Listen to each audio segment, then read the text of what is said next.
Editing Tammy. I am in a tremendous reading slump. I'm having trouble picking up anything. I don't even have the desire to read, which is A, not healthy for me, and B, incredibly unusual. I've done it to myself. I have felt very tied to my pile of possibilities all year. And, you know, getting Dave's reading done and all the goals I set for myself. And I have lost the joy. And as a result, I'm going to let myself read whatever I want to read in March. I'm still going to publish the Pile of Possibilities video. There's a very good chance a lot of what's on this pile of possibilities is going to be read, but there's also a very good chance that not a lot of it's going to be read at the same time. I need to break the reading slump, and the only way I know how to do that is to go back to being a mood reader. The structured reading list does not work for me. So I am giving myself the grace to stop. I will get it read when I get it read. And I am okay with that. So be forewarned as you return to the regularly scheduled March Pile of Possibilities video. Welcome to the Protagonist Pub. My name is Tammy, and this is where characters gather. It is also where characters are currently just laughing at me over in my March Pile of Possibilities, because if I thought the first 2 months of the year were ridiculous in the quantity of books and the page length of books, March is shaping up to be worse than the first two. So, okay. First, let's talk about Shakespeare. I'm on track. I'm happy about that. And this month, we switch from a comedy to a history. And this month is Henry VI, Part 1. And, Henry VI, Part 2 is April, and Part 3 is May. So I'm with Henry for a good while. I'm okay with that. I am very much okay with that. The book club choice for the month of March, I will insert here. I do not know what it is at the time of this filming of this video, but I do know that it's going to be a cozy read, so it's undoubtedly a cozy mystery, and here's what it is. Whatever it is, I am looking forward to it, and I will be sure to read that one. Okay, now for the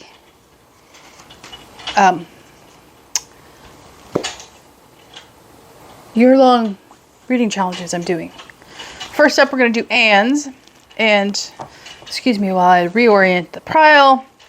Anne's challenge this month is to read a children's book. And the scavenger hunt items are the story centers around siblings. A mother is in the story, and a pet is featured in the story. Okay, so this book is on my Read Your Life options, and it was published in 1975. So it is just sliding in there to meet Anne's challenge. That is the Dark Rising sequence. This is book number 4, The Grey King by Susan Cooper. This also happens to be middle grade, so it fits for middle grade March. I don't read a lot of middle grade, but this fits middle grade March perfectly, and it takes a book off of my personal Read My Life challenge, and I'm happy about that. And it fits Anne's perfectly. It will have a mother in it. It's about siblings. I just don't know if there's a pet in there. I believe there is a pet in that series. And So, next up is The Victory Garden by Lee Kolkendreifer. And I probably butchered that name. This is very short. This is also middle grade. I will read you the back. It's 1943, and everyone says the war will soon be over. World War II, that is. But Teresa Marks wonders when that day will come. Her older brother, Jeff, is fighting overseas, and Teresa worries about him, hoping he'll get home to Kansas safely. As a way of speeding Jeff's return, Teresa and her dad help the war effort by planting victory gardens.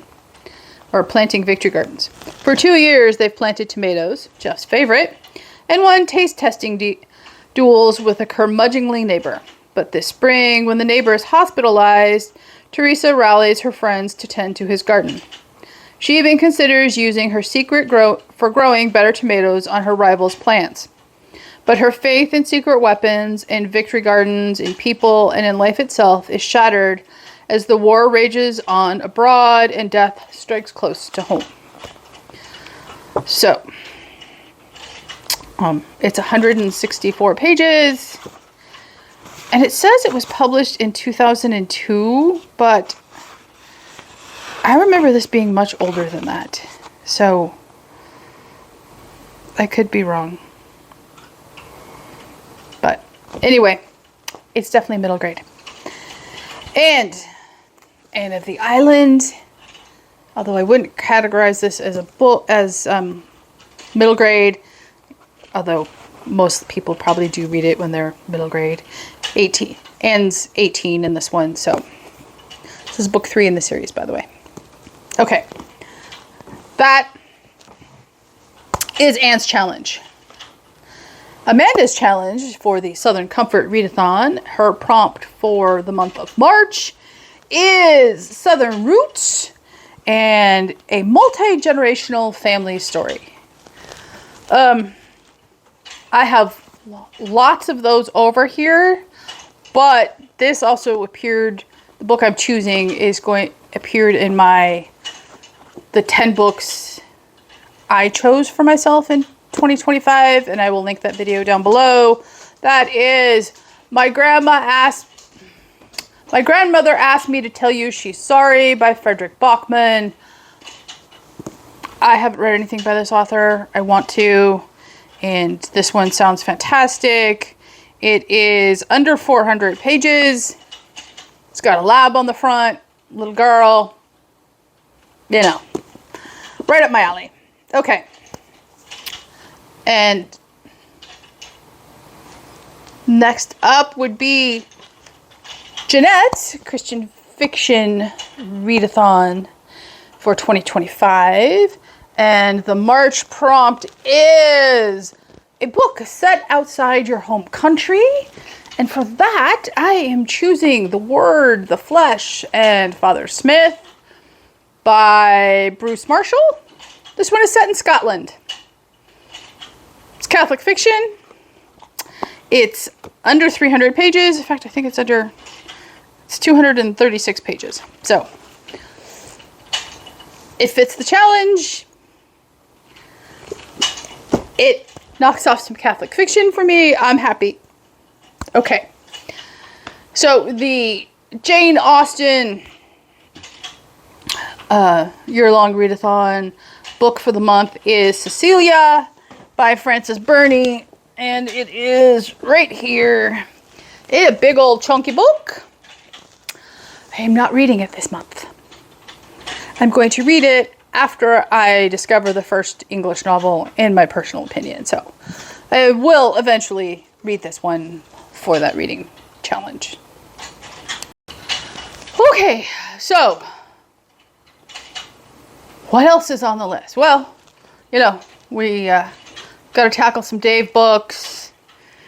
I have a buddy read with Chrissy. That is An Anthem by Neil Stevenson. This is also the March and April read along with Tiffany over at Beautiful by Minutia. I will link her announcement video down below and her channel. And Chrissy and I have, by the time you see this video, we have each started it.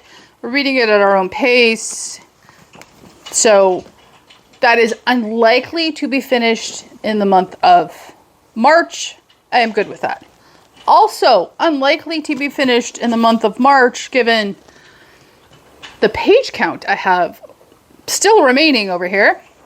I am going to start, however, Rhythm of War by Brandon Sanderson. This is book 4 in the Stormlight Archive. It was a 24 and 24 book by Dave. It is now a 25 and 25 book by Dave. And I am reading it, so the rest of you don't have to. I expect there to be nonsense in this book because there was nonsense in book 3. I have not previously read this book, so it is not a reread, so I'm going to physically read it. And this one has 1,219 pages. So unless it turns into a very compelling read that convinces me to ignore everything else on my list, this book is going to carry over into April, undoubtedly. Okay. What else is on the list? Well,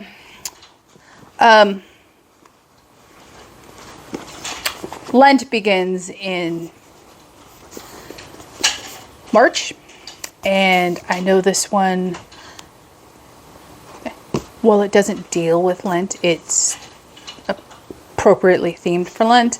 That is The Masked City by Genevieve Cogman. This is book 2 in the Invisible Library series, and I will read you the back. The written word is mightier than the sword, most of the time. Working in an alternate version of Victorian London, librarian spy Irene has settled into a routine, collecting important fiction for the mysterious library and blending in nicely with the local culture. But when her apprentice, Kai, a dragon of royal descent, is kidnapped by the Fae, her carefully crafted undercover operation begins to crumble. Kai's abduction could incite a conflict between the forces of chaos and order that would devastate all worlds and all dimensions. To keep humanity from getting caught up in the crossfire, Irene will have to team up with a local Fae leader to travel deep into a version of Venice filled with dark magic, strange coincidences, and a perpetual celebration of Carnival, and save her friend before he becomes the first casualty of a catastrophic war. But navigating the tumultuous landscape of Fae politics will take more than Irene's book smarts and fast talking. To ward off Armageddon, she might have to sacrifice everything she holds dear. The first book in the series is The Invisible Library. I absolutely loved it. It is alternate reality. It's a little bit of steampunk. It's a little bit of fantasy. It was just fabulous. I absolutely loved it. However, I did read it before I started my channel. So, and then probably isn't going to be a great surprise to anybody. I'm going to read War of the Scaleborn by Courtney Alameda. World of Warcraft book. It's been high on my list for a while. I now own it. I'm now going to read it. And I am excited. So, okay. Classics that are not Dave books. I am going to start the road to the first English novel. And that means I'm reading Henry Fielding. But before I read Henry Fielding, I'm going to read Shyamala, which is, excuse me, his answer to Pamela. And I will link my Pamela video down below. And then I need to check the timeline to see what was published first. I'm either going to read Joseph Andrews or Tom Jones. My guess is it's going to be Tom Jones. Joseph Andrews is pretty short. So we shall see. They're both up this month. Do I expect to plow all the way through Tom Jones in one month? No, I'm taking my time. I'm going to read it critically and make a determination, but I am going to start it. And Joseph Andrews is written before Tom Jones. So Joseph Andrews comes up in, or is published in February of 1742. And Tom Jones is published in 1749. So he's got a couple of books in between, but it's going to be one or the other. Okay. And I'm saving the nonfiction for last. We come to the Dave choices for March, or rather, the Dave books I picked from the 25 and 2025 video. Okay, first up, I am going to start Anna Karenina by Leo Tolstoy. Again, another very chunky little book. Not counting the notes, Karenina is 817 pages. I'm going to take my time. This is Russian historical fiction. Not Russian historical fiction. Classic Russian fiction. And I will read you the inside flap. Anna Karenina has beauty, social position, wealth, a husband, an adored son, but her existence seems empty. When she meets the dashing officer Count Voronsky, she rejects her marriage and turns to him to fulfill her passionate nature, with devastating results. One of the world's greatest novels, Anna Karenina is both an immortal drama of personal conflict and social scandal, and a vivid, richly textured panorama of 19th century Russia. I have read Tolstoy before. I loved it. I am looking forward to this. I am sure I'm going to love it. I may not actually like the cover, but I got this one at my library and it has deckled edges and it is in perfect condition, so one cannot complain about the cover. Next up on the 25 and 25 book for March would be Eldest by Christopher Paolini. This is book 2 of the Inheritance cycle. And this is middle grade fantasy. I absolutely adored book 1, which was on last year's books Dave chose. And this one is 666 pages. I am not going to have time to do much of anything for the foreseeable future besides reading. It's a good thing I enjoy reading. So if you have fantasy-loving early teens, teenagers, I can tell you I loved the first book. It was completely clean. There was no hint of nonsense. There was no hint of anything a parent should be concerned about. And last up from Dave's picks would be The Valley of Horses by Gina Mall. This is the second book in the Earth's Children series. I am so looking forward to this one. I don't care how thick this one is. It's only 502 pages. And, yeah. I will probably, I'm going to be perfectly honest, start this one before March. So, I will read you the back. The dawn of man began with desire. In this new novel, in the Earth's Children saga, Alia, the unforgettable heroine of the best-selling Clan of the Cave Bear, sets out on her own odyssey of discovery, away from the nurturing adoptive family and friends of the clan. She is in search of others like herself and in search of love. Driven by her intelligence, her curiosity, and her destiny, she explores where the clan never dared to travel and encounters a hostile world of awesome mystery, glacial cold, and terrifying beasts, and intense loneliness in which survival itself is a constant battle. Sharing a hidden valley with a herd of steppe horses, Alia finds a unique friendship with the animals, as vulnerable as herself, and ingenuously discovers the complex skills needed to survive. Skills no clan member was ever able to master. But none of her experience prepares her for the emotional turmoil she feels when she rescues a young man, the first of the others she has seen, from almost certain death. Torn between her desire for human companionship and her fear of the unknown others, she struggles against her deep attraction to the handsome Jondalar. It is Jondalar who teaches her the meaning of true friendship and love. I cannot tell you how much I am looking forward to this book. It's amazing how much I am looking forward to this book. Okay. And last up for the month of March and carrying into April would be 40 Days, 40 Ways, A New Way of Looking at Lent by Marcelino D'Ambrosio. So, obviously, it's going to be my Lent devotional. It was published by Franciscan Media, and I'll read you the back. If you're looking for a new Lenten experience, here are 40 fresh ideas. Some will challenge you to deepen your prayer life. Others will open your mind to new ways to serve others. Each of the 40 ways includes a reflection to help you understand more about Lent and why it matters.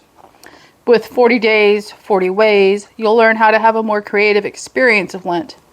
You'll discover positive, proactive ways to take action instead of the same old routine of giving something up.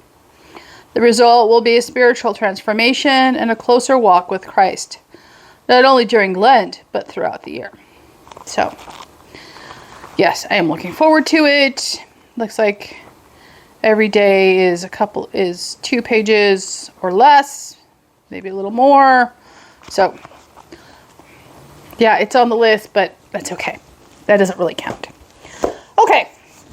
That is the staggering pile for March. I didn't think it could get more staggering than January, and I have proven myself wrong. But I've also done it to myself. So, there you go.